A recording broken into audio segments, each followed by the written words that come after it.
घर जब जाओगे तो तुम्हारे संकल्प का फल है। मनुष्य देह में आए हो तो तुम्हारे संकल्प का फल है। शादी किया है तो तुम्हारे संकल्प का फल है।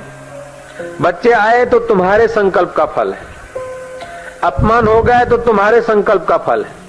और मान हो रहा है तो तुम्हारे संकल्प का फल है। प्रसिद्धि हो रही तो तुम्हारे संकल्प का परिणाम है। और कुप्रसिद्धि हो रही तो तुम्हारे संकल्पों का परिणाम। तुम सत्य संकल्प हो। महाराज हम थोड़े चाहेंगे अप्रसिद्ध हो, हम थोड़े चाहेंगे अपमान हो। कौन सा व्यक्ति चाहेगा कि मेरा अपमान हो? कौन सा व्यक्ति चाहेगा कि कुप्रसिद्ध हो? जय जय। आपके तरफ से प्रश्न है। कौन सा व्यक्ति चाहेगा कि दुखी हूं, हो जाऊं? नहीं, आप दुख के लिए संकल्प नहीं करते, लेकिन संकल्पों के रहस्य को नहीं जानते, उसीलिए दुखी हो जाते। समझो कि मैंने एक संकल्प किया, मेरे विचार हुए, एकांत में रहूं, समाधि लगाऊं, परमात्मा में डूबा रहूं, कोई ना आए, बस एक दिन बीते, 2 दिन बीते, 4 दिन बीते, 14 दिन बीत जाए, बस हुआ तो फकीर रहा नाता किसी से क्या, छोड़ा जो घर तो रहा रिश्ता किसी से क्या, छोड़ अपने दिलबर को फिर मिलना किसी से क्या, तू बड़ी न बेल पड़ा अपने सिर पर खेल बाबा, पड़ा अपने यार से खेल।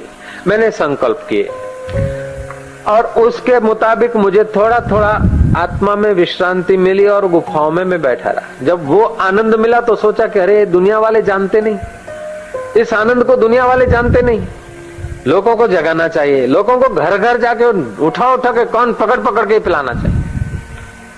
फिर ध्यान में आ गए, फिर वो संकल्प आया। अब महाराज दोनों संकल्प साथ में चले हैं। जब लोगों के बीच है तो वो संकल्प याद आता है और वहां है तो वो संकल्प याद आता है। अब दोनों संकल्प को जानते तो मजा है, नहीं तो भीड़ में आते तो नाराजी होती है और एकांत में होते तो भीड़ याद आती है। अब दोनों में से एक संकल्प पूरा होगा, एक बाकी रहेगा, तो जो बाकी रहता है वो दुख देता है। और जो दोनों को जानता है कि मेरा ही परिणाम है, उसको वांदा नहीं कि चलो अब नया संकल्प नहीं करेंगे भाई साहब, बापा गणु थी पति गयु।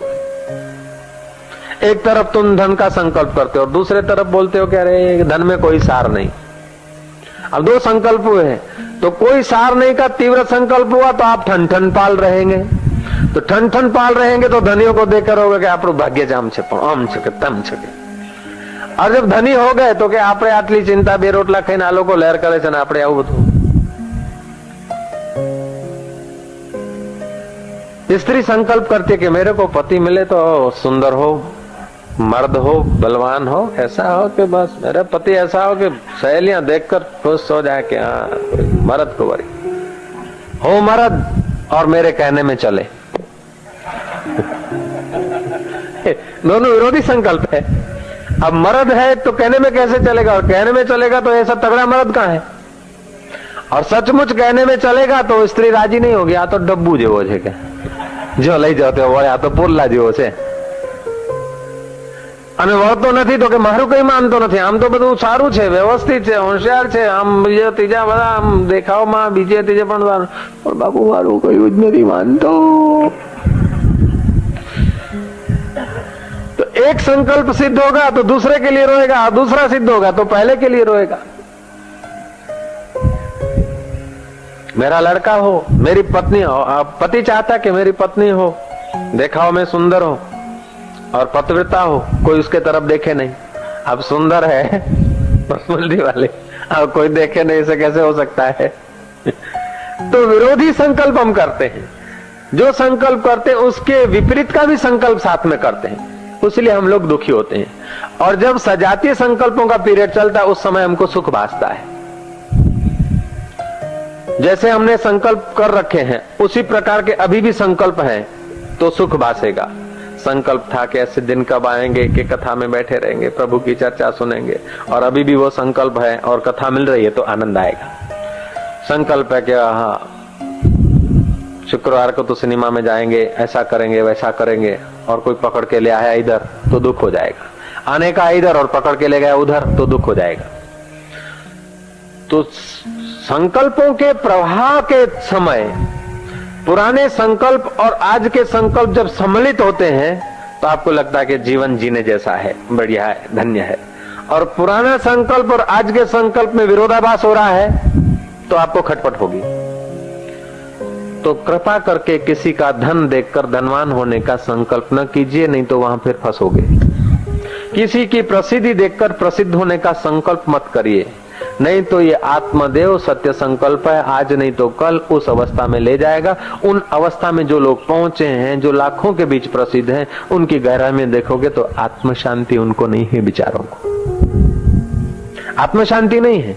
क्योंकि जब तक संकल्प है और संकल्पों के अनुसार तुम्हारा जीवन है, तो विरोधी संकल्प है तो आपके अंदर शांति नहीं रहेगी, क्योंकि वो सब विशेष में है, सामान्य सत्ता में आप बैठे नहीं। आईना परछाई भले बड़े पर्वत की हो तो भी तुच्छ है। कहता है जागो, तुम अपने संकल्पों को देखो, तुम क्या चाहते हो। कोई परिच्छिन्न वस्तु में तुम्हारे संकल्प दौड़ता है तो तुरंत ज्ञान की तलवार से उसे काटो। एक फिल्म चली थी, उसमें जानी वाकर गाता है, यार बना है दूल्हा फूल खिले हैं दिल के, मेरी भी शादी हो जाए दुआ करो सब मिलके। चला था ना, पुराने लोगों को पता होगा। मेरे को पकड़ के जबरदस्ती ले गए थे उस पिक्चर में, उसीलिए देखा था मैंने। रोए भी थे। और उस वक्त आया था कि गधे को पता ही नहीं, वो जो अभी दूल्हा बना है थोड़ी देर के बाद क्या होगा। और ब्रह्मचारी की कथा मैंने कश्मीर के लोगों को सुना दी। बस में कश्मीर के युवक बैठे थे और खूब हरकत कर रहे थे, तो फिर थोड़ी बहुत बातचीत हुई, मैंने उनको कथा सुना दी कि 5 वर्ष का बालक, 5-7 वर्ष का बालक माता पिता ने किसी ऋषि के आश्रम में भेज दिया। 15-20 साल आश्रम में रहा। गुरु ने कहा जा बेटा अब कुछ यात्रा वात्रा करके जरा जमाने की हवा ले आओ। तो जंगल से युवक निकला 25 वर्ष का, 7 साल का गया और 25 वर्ष का होके जब जंगल से बाहर आया शहर में, तो देखा एक बारात जा रही है, घोड़े पर बैठा है एक वरराजा, बैंड बाजे बज रहे हैं। तो युवक ने स्वाभाविक पूछा कि ये ऊपर जो घोड़े पर बैठा है बड़ा सजा धजा, ये कौन है, भगवान है क्या? बोले नहीं भगवान नहीं, ये तो वर घोड़ा है, वर राजा है, वर घोड़ो। माडवे पोके એટલે વર મટીન ઘોડો બચે ને ગાડી ખેંચે ને છોકરા છિયા તણે દે ધનાધન રણ છોડો રા। ये तो वरघोड़ा है। वरघोड़ा क्या होता है? बोले वरराजा है। बोले वरराजा क्या होता है? लोगों ने क्या, तो 25 साल का जवान साधु, तेरे को पता नहीं? बोले मैं तो जंगलों में रहता था ऋषि के चरणों में, अभी आया हूँ। लोगों ने कहा अच्छा अच्छा अब सुन लो। लोग हंसते भी गए, मजाक मजाक में सब सुनाते भी गए कि ये लड़का है, इसको सजाया दजाया है, अब तारीख नक्की हुई है, वहाँ किसी के घर लड़की है, फिर ये जाएंगे, फेरा फिरेंगे, मिठाई विठाई खाएंगे, फिर बोले फिर क्या होगा? बोले फिर वो लड़की को ले आएगा। बोले अच्छा फिर क्या होगा? बोले फिर क्या, फिर वो संसार का सुख भोगेंगे। बोले संसार का सुख क्या होता है? बोले एक ही बिस्तर पर आराम करेंगे, चामड़ा चूथेंगे, मस्ती करेंगे। सुना हुआ है, जब तक सुना हुआ नहीं था तब तक वो सपना भी नहीं आया।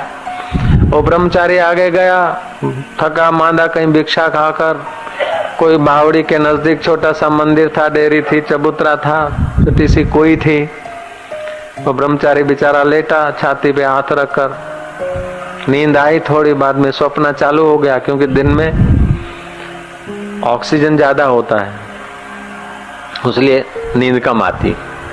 रात को सोना जितना सरल है उतना दिन को सोना सरल नहीं होता है। बेचारे को स्वप्न आ गया। स्वप्न आ गया कि हाँ मैं भी दूल्हा बना हूँ, घोड़े पे जा रहा हूँ, बैंड बज रही है, बाजे बज रहे हैं, लोग गीत गा रहे हैं, वाह वाह आहा। शादी भी हो गई है, साथ में भी आ गए हैं, अब बिस्तर पर आराम भी कर रहे हैं, और थोड़ी मस्ती वस्ती में ऐसा वैसा करते। वो बोलते जरा हटो, तो बेचारा हटे, सीधे आदमी थे। वो बोलती जरा और हटो ना, तो बोले और हटा। बोले गर्मी हो रही है जी, थोड़ा और हटो। तो उसने कहा कि हटो हटो कहती है, 2 गुलाट मार दी, 2 गुलाट मार दी, धड़ाक धूम कुएं में गिरे। कुएं में गिरे तो धड़ाक धूम जब हुआ महाराज, तो उस पास में सोए हुए व्यक्ति, वो पहले के जमाने में फाड़िया बांधते थे, पगड़, तो एक फाड़िया दो फाड़िया गांठ बांट बांध के लोगों ने कहा लो पकड़ो इसको, जल्दी करो, कमर में हम खींचते और सहारे के तुम थोड़ा आ जाओ। बोले वो तो मैं आ जाऊंगा, ऐसी कोई बात नहीं है, मैं तो बाहर निकल जाऊंगा, लेकिन वो जिसने सचमुच शादी की वो कौन से कुएं में पड़ा, मैंने तो सपने में की थी। लोगों ने बताया तुमने सपने में की, इसीलिए तुम्हारा छिछरा संकल्प था, छिछरे संकल्प का छिछरा परिणाम होता है, यहीं पत गया। लेकिन उसने गहरा संकल्प किया तो वो छोटे कुएं में नहीं पड़ेगा, वो संसार रूपी समुद्र में गिरेगा। सच पूछो कि है कि नहीं हाल, जितना माणिया खुशियां उतना भया रोग। जितना तुम सुख लेते हो, जिन जिन चीजों से जितना तुम्हारा संकल्प ज्यादा घनीभूत होता है, वे चीज उतना तुम्हें ज्यादा भविष्य में परेशान करती है। जितनी आवश्यकता ज्यादा उतना चित्त चंचल ज्यादा होता है। नानक के 2 शिष्य थे, ब्रह्मवेता नानक। शिष्यों ने कहा गुरु महाराज आप तो हवा पान भी कर लेते, हमें भूख लगी है, भोजन नहीं है, मन नहीं लग रहा है। बोले नदी में वाड़ी है, वहां तरबूज बरबूज बोए हैं, जाओ काश्तकारों से मांग लो, दे देंगे, खा के आ जाओ। वो गए तो एक वाड़ी में, छोटी मोटी वाड़ी थी, रोज कोई आदमी उसमें से तरबूज चुरा के चला जाता था। आज भी ऐसा ही किया और एक आधा तरबूज खा के उसके छिलटे छोड़ गया। इन्होंने कहा अब काश्तकार तो है नहीं, वो रोटी खाने गया, छिलटे पड़े नदी में धो के, बेचारे ईमानदार थे, भगत आदमी थे। तो तरबूज की सफेद सफेद गिरी में थोड़ी थोड़ी लाल गिरी लगी थी, थोड़ी सफेद गिरी धो धा के पवित्र हुआ अपवित्र हुआ सर्वस्थान गतोपि हुआ करके अपना हो खाया। तो उस दिन काश्तकार, उस दिन वो खेड़ूत नदी में जो बोया था वो आदमी जल्दी आया तो रंगे हाथ चोरों को पकड़ा के रोज ये लोग तरबूज खा जाते हमारे। 2 डंडे रख दिए, दोनों पर 2-2 रख दिए। तो भागे, गुरुजी को बोला कि गुरुजी खल्लड़ खा दे जो मार पई, खलियां खाई हमने तो खल्लड़ खा दे जो मार पई, तो गिर खा दे क्या हो। गुरु ने क्या, खल्लड़ खा दे वाले को तो यहीं चुक गया, गिर वाले को तो फिर गिर उधर ही निकलेगी। तानसेन के जीवन की बात है, खैर लंबी चौड़ी कहानियां हैं। एक सम्राट था, गया अपनी पत्नी को लेकर किसी महफिल नाच गाने में, रात देर हो गई, दासी फूलों की शैया बिछाती है, थकी मांदी थी। उसने सोचा कि आज राजा साहब तो देर से आएंगे, जरा मैं आराम करके देखूं कितना मजा आता है। लेट गई और ठंडी ठंडी हवा चल रही थी, उसे पता नहीं चला समय का। मध्य रात्रि हुई, राजा रानी सहित लौट कर आए, देखा कि हमारे पलंग पर और ये दासी, इतनी गुस्ताखी, इतना साहस। उठाया हिंटर, सटा 2 धर दिए। तो रोती रोती झपकारे खाती, नींद तो हवा हो गई, खड़ी हो गई, रोने लगी। एकाएक खड़खड़ाहट हंसने लगी। सम्राट ने पूछा पगली तू हंसती क्यों है? बोले हंसती उसलिए हूं कि बच गई हूं, 2 हिंटर खाया भी कम है। बोले कम या ज्यादा उसके लिए नहीं हंसती हूँ, लेकिन ये मुझे याद आ गया कि मैं 1-8 घंटा सोई तो 2 हिंटर लगे, और जो रोज लहर करते उनका क्या हाल होगा। तो देह का जितना गहरा सुख, आत्मा के रास्ते पर तुम्हारे कदम नहीं है और देह का गहरा सुख लेते हो, तो भविष्य में वृक्ष होकर तुम्हारे से प्रकृति परिणाम भोगवाएगी। हे राम जी, जो अत्यंत विलासी हैं, जो अत्यंत भोगी है, वो कालांतर में वृक्ष आदि योनि को पाते हैं। हवाएं तूफान सहते हैं, ताप सहते हैं, आंधी सहते हैं, कुठारघात सहते हैं, लेकिन उनकी वाणी फरियाद भी नहीं कर सकती है। हे राम जी, इन अधम जीवों की नाई तुम विषय या पामर मत होना, तुम जिज्ञासु होना। Young person says life is full of joy, but wise person says life is full of sorrow.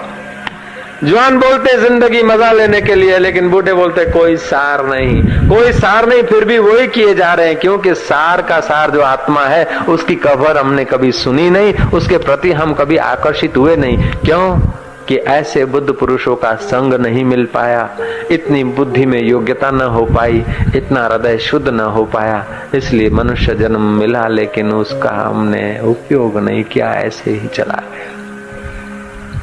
सूफी फकीर लोग कहानी सुनाया करते हैं कि प्रभात को कोई अपने खेत की रक्षा करने के लिए जा रहा था। खेडूत रास्ते में उसे गठड़ी मिल गई।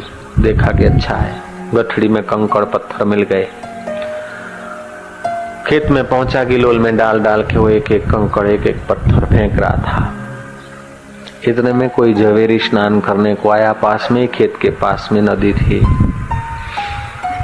तो देखा चमकीला पत्थर, उठाया तो हीरा। गया उसके पास तो उसके पास बाकी एक नंग बचा था।